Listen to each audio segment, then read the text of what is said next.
All right, good evening. Continuing our Bible study for July 12, 2026. We're in Genesis chapter 27. Isaac, we're in Isaac's story, and we are getting ready to have transition from Isaac to Isaac's sons, Jacob and Esau. One of the more important uh, parts of the story, because from Jacob, as we know, those of us know the story, will come the 12 sons who become the 12 tribes of Israel. But we got some work to do because Esau is the eldest. Remember, he came out first with Jacob holding on to his heel. And in a patriarchal culture like this one, without exception, the blessing, the inheritance goes to the firstborn, Esau, not Jacob. So here we are, chapter 27. When Isaac was old and his eyes were dim, excuse me, so that he could not see, he called Esau his older son and said to him, "My son." He said, "Here I am." Now, right here at the beginning, we notice that, excuse me, that Isaac can't see. That can't see not only literally, but we're going to find out that metaphorically he can't see either. So he calls his son Esau. Esau says, "Here I am," which, by the way, seems to be the response throughout Scripture. Remember when God called Abraham? Abraham said, "Here I am." When Isaac called, excuse me, when Isaac called his dad, he said, "Here I am." So "here I am" is it's a good way to answer when somebody calls you. "Here I am." So verse 2.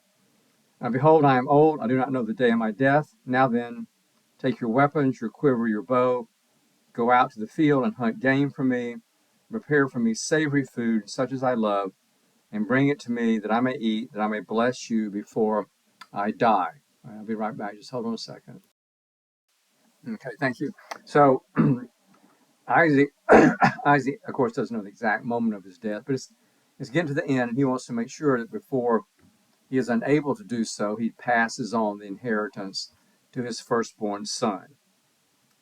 All right, yeah, he tells him, "Go get me some food." Remember last week we read that Isaac prefers Esau because Esau's out in the field, and Isaac likes that, and particularly likes the food that Isaac hunts and brings to him. So verse 5. "Now Rebekah was listening when Isaac spoke to his son Esau." So, and remember who does Rebekah favor? Rebekah favors Jacob.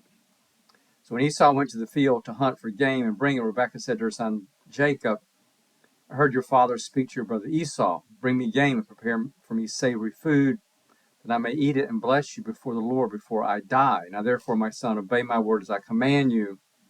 Go to the flock, fetch me 2 good kids, that I may prepare from them savory food for your father, such as he loves." When you see what's happening here, Rebecca wants Jacob to have the blessing, so she's going to try and trick her husband. Verse 10. "And you shall bring it to your father to eat, so he may bless you before he dies." But Jacob said to Rebekah his mother, "Behold, my brother Esau is a hairy man. I'm a smooth man." Esau has he's kind of furry. Okay. "So perhaps my father will feel me, and I shall seem to be mocking him and bring a curse upon myself and not a blessing." Now notice, Jacob doesn't say, "No, Mom, this would be the wrong thing to do for me to steal my brother's birthright." No, he's perfectly happy to steal the birthright. He just don't want to get caught. Okay. And you remember early on in the story when Esau came in, he said, "I'm so hungry, I'm going to die. Give me something to eat." And Jacob said, "Okay, I'll give you something to eat, but give me your birthright." Esau said, "Yeah, okay, you can have it." So Jacob, Jacob knows that if Esau gets the birthright, the inheritance, Jacob's got nothing. Okay, he'll have to be his brother's servant. He don't want that. Verse 13. His mother said to him, "Upon me be your curse, my son. Only obey my word and go, fetch them to me." All right, so Mom is serious about this. So Jacob went and took them and brought them to his mother, and his mother prepared savory food, such as his father loved. I guess she is assuming that whatever she makes for Isaac to eat, it will taste like whatever it is that Isaac thinks Esau is getting him from out in the field. Verse 15. Then Rebekah took the best garment of Esau, her older son, which were with her in the house, and put them on Jacob, her younger son. So she knows that Isaac can't see, but he can feel and he can smell and hear. So she takes, Esau's robe, which is going to smell like Esau. Remember, they don't take showers every day like we do, and puts it on Jacob. So Jacob's going to smell like Esau. Look at verse 16. She's smart. And the skins of the kids she put upon his hands and upon the smooth part of his neck. In other words, the lambs that she's just killed and fixed. She took the skin and put it all over him to make him in his neck where the skin is, so that when Isaac starts feeling around, it'll feel like he's touching his hairy son Esau. It's conniving. Okay. Verse 17. And she gave the savory food and the bread which she prepared into the hand of her son Jacob. So he went into his father and said, My father. And he said, Here I am. Who are you, my son? Jacob said to his father, I'm Esau, your firstborn. I wonder why Isaac said that. Perhaps Jacob's voice doesn't sound quite like Esau. He wants to be sure. I'm Esau, your firstborn. I've done as you told me. Now sit up and eat of my game that you may bless me. But Isaac said to his son, How is it you found it so quickly, my son? Good question. He just sent Esau out about 15, 20 minutes ago. And now here he is with the food. And he answered, Because the Lord your God granted me success. Then Isaac said to Jacob, Come near that I may feel you, my son, to know whether you really are my son Esau or not. So Isaac, has, he's a little confused. He's not certain.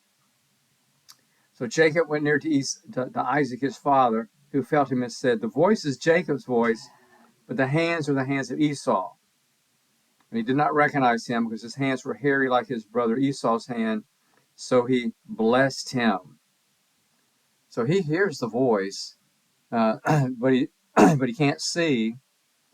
So he feels him. It feels like Esau. He smells like Esau. Wonder why he's not touching his face. And he asked him, Are you really my son Esau? Jacob answered, I am. He's lying to his dad. Not a good start.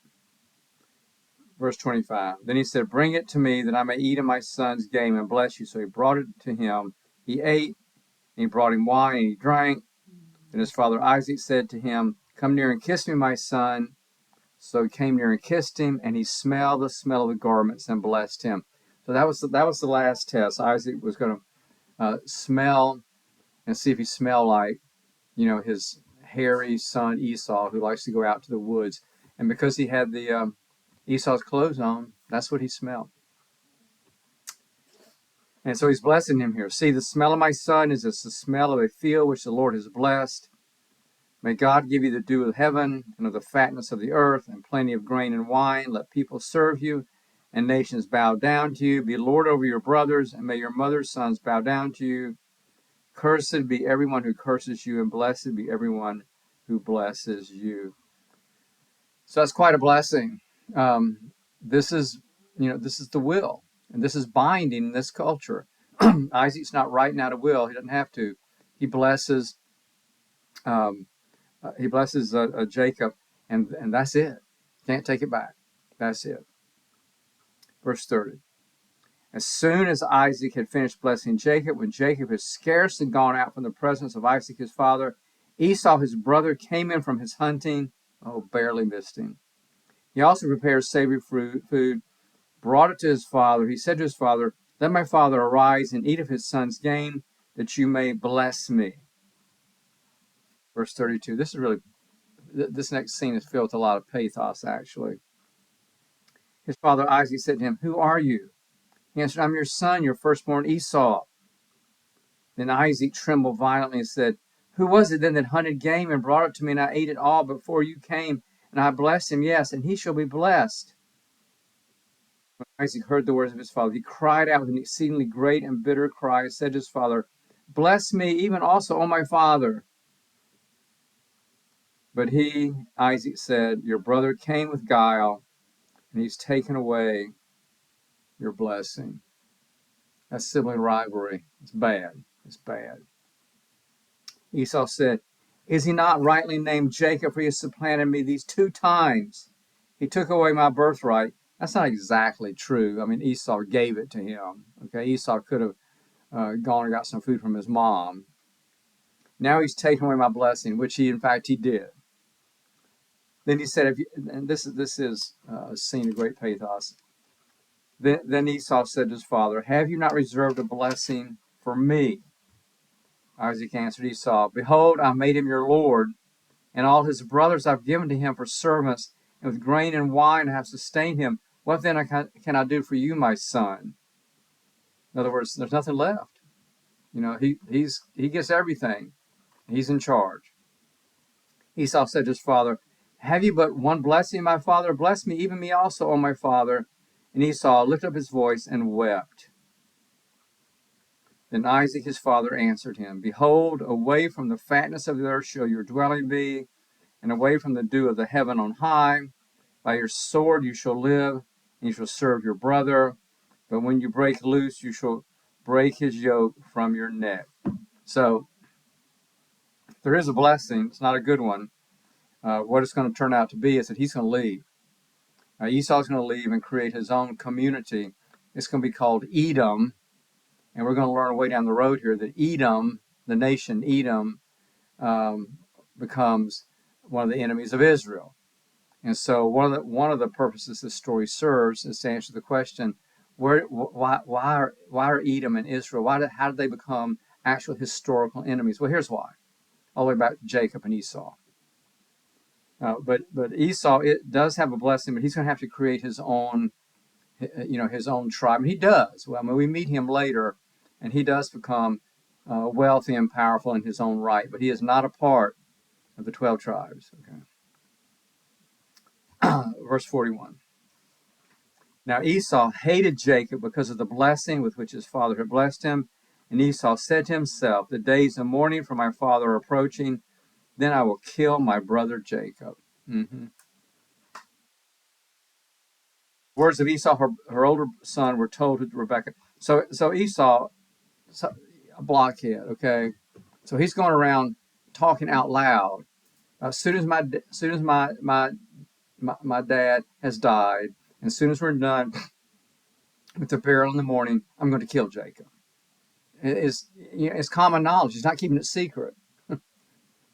He still doesn't get it that Rebekah prefers Jacob. So Rebekah hears this. 42. But the words of Esau, her older son, were told to Rebekah, so she sent and called Jacob, her younger son, and said to him, "Behold, your brother Esau comforts himself by planning to kill you. Now therefore, my son, obey my voice. Arise, flee to Laban, my brother, in Haran, and stay with him a while until your brother's fury turns away." Rebekah has no confidence that Jacob can stand up to Esau. And there's no reason why she should. Jacob spent his whole life in the tent, hanging out with mom. Esau is a man of the field, using weapons to kill game. Yeah, I suspect if Esau and Jacob had a fight, it'd be over in about 5 seconds, and Jacob would be dead. So she's sending him back to Laban. Remember Laban? Remember Laban was the one with mom and dad who told Abraham's servant, "Yes, Rebekah can go with you to marry Isaac." We're going back to the same place. In other words, going back to his uncle, going back to his uncle's house. Verse 45, "Until your brother's anger turns away and he forgets what you have done to him, then I will send and fetch you from there. Why should I be bereft of you both in one day?" I mean, she doesn't want her sons fighting. They both could end up dead. But at the very least, she knows she's just lost Isaac, and she feels pretty confident that if he saw Jacob fight, Jacob will also be buried. 46. Then Rebekah said to Isaac, "I'm weary of my life because of the Hittite women." Oh my gosh. If Jacob marries one of these Hittite women, such as these, one of the women of the land, what good will my life be to me? Oh my gosh. In other words, she doesn't want her son marrying one of these local women, just like Abraham did not want Isaac marrying a local girl. No, we're going to keep it in the tribe. Okay. So she's sending him back, not only to keep him safe, but also just like she was found a bride for Isaac, Jacob will go back there, and she's hoping that Laban has some daughters. Turns out he does, and that maybe that he'll marry one of them, and it'll stay kind of in the family. And so we will continue on next time with the actual Isaac actually dying, um, and Jacob heading back to Laban, and we'll see how the story continues from there. Um, this whole saga here, Abraham, Isaac, Jacob, Joseph, um, this great drama. I mean, there's nothing on TV that can match it. all the all the infighting, all the maneuvering, and the power struggles, and the jealousy, and and bring God into the mix. What do you got? You got a great drama, great story. If you know how to read it, okay. If you know how to read it, and don't get caught up in um, stuff that seems foreign to our modern ears. But anyway, at any rate, the story continues, and we'll see what happens to old Jacob when he starts to head back over to his uncle's house. And I'll see you next time. Peace.